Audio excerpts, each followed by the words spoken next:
Of course, we have all kinds of fun between denominations. Methodists and Baptists have always had fun over who was dipped in the right amount and under how much and all that sort of thing.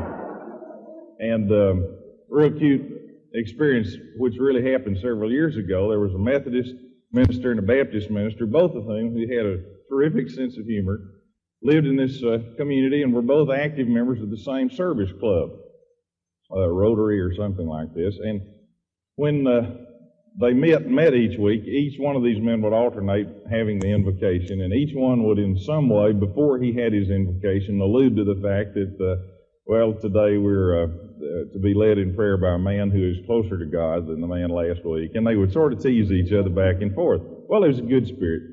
And one day the Methodist minister got up to speak, and he called his Baptist friend up to stand by him. He said, "Now, we've had a lot of fun in this club for years, but," he said, "I thought we ought to just really kind of iron this thing out once and for all." And he said, "Now, George, if I were to come to you in your church and come out in your baptistry," are you having trouble hearing me? Oh, I'm sorry. Excuse me. I'll get a little closer. How's that? Good. Thank you. And now, if there's some feedback, somebody's going to have to twist that thing somewhere. Anyhow, these fellows stood there, and the Methodist minister says to the Baptist minister, "Now, if I got out in your baptistry up to the knees and let you sprinkle water on me," he said, "wouldn't that do?" And he said, "Not on your life. You know it wouldn't do." He said, "Well, what if I waded out hip deep and then let you pour water on me?" He said, "No, it wouldn't work. You know it wouldn't work." He said, "Well, what if I got out armpit high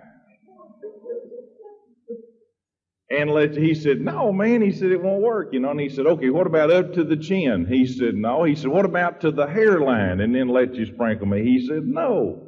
He said, "Then I'm right. It's just the water on top that counts." And sort of scrunched him one, you know. So